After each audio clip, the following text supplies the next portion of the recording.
তোমার দ্বারা আল্লাহ ইসলাম কায়েম করাবে দেশে, সব গাঞ্জাখোরেরা মরে গেছে নাই? তোমারে যদি খোদা ইসলাম দেয় তাহলে এদেশের আলেম ওলামা কোরআনওয়ালারা তাহাজ্জুদওয়ালারা কই যাবে? শাহজালাল রহমাতুল্লাহ আলাইহি সিলেটের জমিনে আসছেন কালেমার পতাকা উড্ডীন করার জন্য। হাতে ছিল তসবিহ, মাথায় পাগড়ি, আর এক হাতে একটা লাঠি। গৌর গোবিন্দের সাথে মোকাবেলা করতে কোনো আন্দোলন করা লাগে না। তাহাজ্জুদের নামাজ কান্না আর ফজরের ইখলাস ওয়ালা আযান। আউলিয়ারা কারে ওকবা ইখতিয়ার, জাহেলারা কারে দুনিয়ায় ইখতিয়ার। কি সমস্যা আছে কোনো? হ্যাঁ চাইেন, কিন্তু বললাম না বেজাল। বয়ানে বইলেও বেজাল, কইলেও ঝামেলা, না কইলেও। কইলে ঝামেলা দুনিয়ায়, না কইলে ঝামেলা কবরে। কোন দিকে যাই?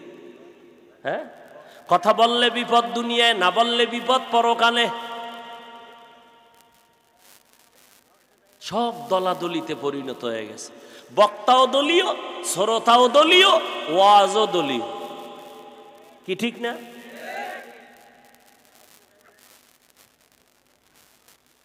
আমরা যা বলি আত্মরক্ষামূলক বয়ান করি, আক্রমণমূলক না। কারণ আক্রমণ করে বয়ান করা জায়েজ নাই। বয়ান হবে আত্মরক্ষামূলক। মনে রাখবেন এই ছোট ছোট কথাগুলো। কি আত্মরক্ষা? 3 জিনিস আত্মরক্ষার জন্য বয়ান। প্রত্যেক বক্তাকে বয়ান করতে হবে রক্ষা, আত্মরক্ষার জন্য 3 জিনিস। আক্রমণ করে বয়ান করা হারাম। আত্মরক্ষা কি করব? 3 জিনিস: ঈমান, ইসলাম আর মুসলমান। ঈমান, ইসলাম আর কি? মুসলমান রক্ষা করার জন্যই হবে বয়ান। এতে যদি কেউ মনে করেন আক্রমণ হইয়া গেল নাকি, বুঝবেন এটা হিংসা না। যাও বলছি একমাত্র এই 3 জিনিস রক্ষা করার জন্যই বলেছি। কিছু কইলেই কয় হিংসা করি, হিংসা। আরে হিংসার ডেফিনেশন জানো? এরে আমি বান্দা যদি হিংসা করতাম তো 5 কল্লি টুপি মাথায় দিয়া অন্য টুপির বিরুদ্ধে বয়ান করতাম। অন্তরে যদি হিংসা থাকতো কওমি মাদ্রাসায় পড়ার পরে আলিয়ার বিরুদ্ধে বলতাম, স্কুল কলেজের বিরুদ্ধে বলতাম। বলেছি হিংসা যদি অন্তরে থাকতো, লম্বা জামাটা গায়ে দেওয়ার পরে অন্য পোশাকের বিরুদ্ধে বয়ান করতাম। একটা গালিও দেই না, হিংসাও করি না, দেখলে সালাম দেওয়ার চেষ্টা করি।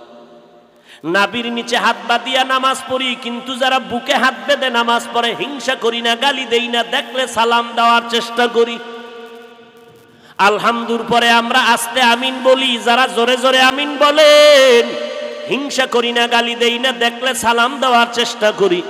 আমরা 20 রাকাত তারাবি পড়ি, আলহামদুলিল্লাহ আলহামদুলিল্লাহ। যারা 8 রাকাত পড়িয়া মসজিদ থেকে তুফানের মতো বের হইয়া দৌড়ায়, আমরা হিংসাও করি না, গালিও দেই না, দেখলে সালাম দেওয়ার চেষ্টা করি। ও আল্লাহর বান্দা, কিন্তু আপনাদের জিজ্ঞাসা করি, যারা আজকে কওমি মাদ্রাসা শুনলেই বাঁকা নজরে তাকান, যারা আজকে এই টুপি দেখলে বাঁকা নজরে তাকান, যারা একটু 20 রাকাত তারাবিওয়ালাদের বাঁকা নজরে দেখেন, বালিশে মাথা লাগাই একটু হিসাব নিবেন হিংসা কার অন্তরে আছে। ও টাঙ্গাইলের যুবক, কয়দিন আর দুনিয়াতে বাহাদুরি করবারে বাবা, এখনো সময় আছে, তওবা করে নাও রে বাবা। আল্লাহ বলেন আমারে ভয় কর, ভয় করার মতো। সূরা আলে ইমরানের যে আয়াত পড়েছি, ওই আয়াতের ধারাবাহিক ব্যাখ্যায় আমি আজকে যাইলাম না, গেলামও না, যাবও না। হাদিসটা পড়েছিলাম, সব দায়িত্বশীল দায়িত্ব নিয়ে জবাবদেহিতার কাঠগড়ায় দাঁড়াবে। ওই হাদিস থেকে টেনে টেনে বয়ানের মাঝে চলে আসলাম। আমি আর আয়াতের ব্যাখ্যার দিকে যাব না। সেখানেও বহু ঔষধ আছে মুমিনের জন্য। কোরআন হাদিস হইল, বয়ান হলো একটা অপারেশন থিয়েটার, এখানে কলবের অপারেশন হয়। আর ডাক্তার হসপিটালে আমাদের দেহ বডির অপারেশন হয়।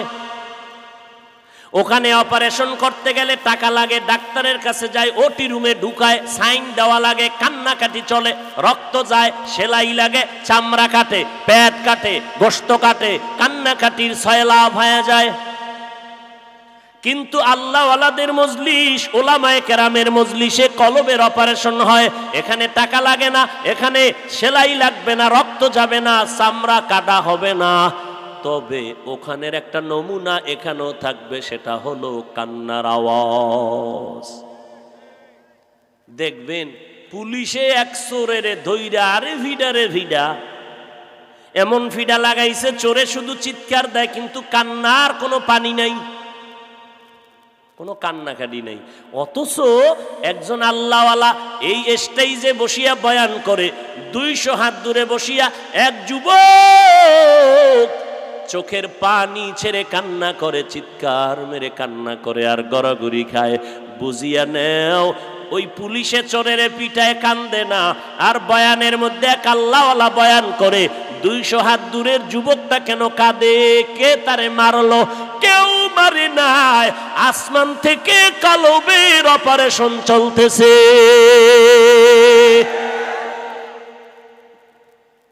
ওর অপারেশন শুরু হয়ে গেছে। হায় হায়, জাহান্নামের আগুন তো সহ্য করতে পারবো না। ও যুবক, কিসের ভাগাভাগি করো রে বাবা? তুমিও যেইভাবে দুনিয়াতে আসছো, আমিও সেইভাবে আসছি না? আপনারা লঙ্গি পরে আসছিলেন? কি বলেন? দুনিয়াতে আসছিলাম সবাই একই হালাতে। আম্মা জানের কোলে ছিলাম শিশু।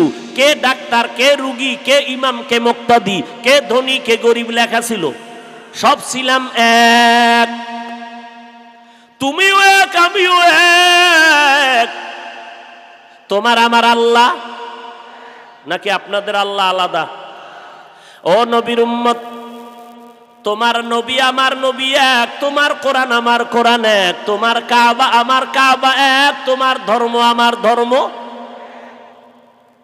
দুনিয়ার থেকে বিদায় হব এক। আপনাদেরও যেমন 3টা সাদা কাফন হবে, আমারও 3টা হবে, তবে কালার একটু আলাদা হবে না? এমপি সাহেব যদি মরিয়া যায়, তাকেও যেমন 3টা কাপড় দেওয়া হবে, আপনাদের রিক্সা ড্রাইভার মরে গেলে তাকেও 3টা। এমপি সাহেবের সম্মানে একটা কাফন বাড়ানো হবে না, রিক্সা ড্রাইভারের গরিব হওয়ার কারণে একটা কাফন কমানো হবে না। কবরের সাইজও হবে এক। কবরে রাখিয়া যখন বিদায় নিবে, তখন প্রশ্ন হবে সবার বেলায় 3টা প্রশ্ন, তাও হবে এক। পীর সাহেবকে যেই প্রশ্ন, মুরিদেরও সেই প্রশ্ন, ইমামকে যেই প্রশ্ন, মুক্তাদিরে সেই প্রশ্ন, শিক্ষকের যেই প্রশ্ন, ছাত্রকে সেই প্রশ্ন, মুমিনের যেই প্রশ্ন, বেঈমানদের একই প্রশ্ন।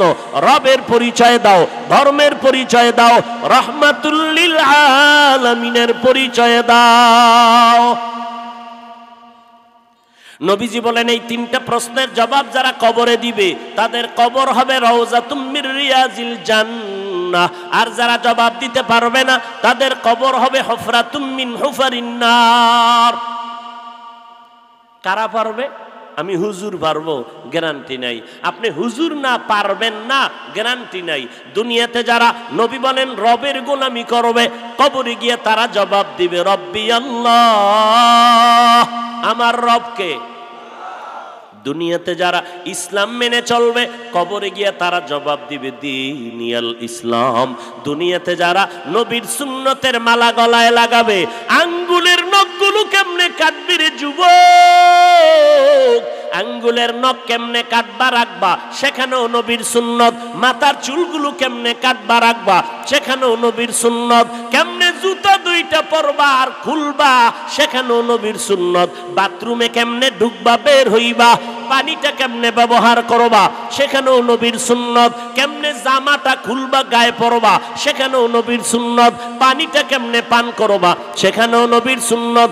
খানা কেমনে খাইবা সেখানেও নবীর সুন্নত, কেমনে বসবা সেখানেও নবীর সুন্নত, লোকমাটা কেমনে দিবা সেখানেও নবীর সুন্নত। ও আল্লাহর গোলাম, রাতের বেলা ঘুমাইতে যদি যাও কেমনে ঘুমাইবা সেখানেও নবীর সুন্নত, কেমনে সংসার চালাইবা সেখানেও নবীর সুন্নত, ব্যবসা কেমনে করবা, চাকরি কেমনে করবা, সবখানে নবীর সুন্নত। যারা মানবে কবরে যাওয়ার পরে নবীকে দেখাইয়া বলবে চিনো। নবীর আশেক যারা সুন্নত ছাড়া কিছু বুঝতো না, তারা দেখা মাত্র বলবে ইনি তো আমার সেই মায়ার নবী, যেই নবীকে দেখতে পারি নাই। ওলামায়ে কেরামের বয়ান শুনিয়া নামাজ পড়লাম, নবীর সুন্নতের দাড়ি রাখলাম, টুপি পরলাম, পাগড়ি পরলাম, হালাল খাইলাম, আল্লাহ সাথে সাথে আওয়াজ দিয়ে বলবেন এ ফেরেশতা, আমার বান্দাটারে আর বিরক্ত করিও না। আমার বান্দা দুনিয়াতে কম কষ্ট করে নাই, কত রাত্র ঘুমাইতে পারে নাই, উঠিয়া সেজদায় পড়ে কানছে, খানার প্লেট নিয়ে খেতে পারে নাই, কোরআনের আওয়াজ পাইলে দৌড়াইয়া চলে যাইতো, আলেম ওলামা দেখলেই হাত ধরিয়া দোয়া চাইতো, হুজুর দোয়া করবেন আল্লাহ যেন আমাকে মাফ করে দেয়।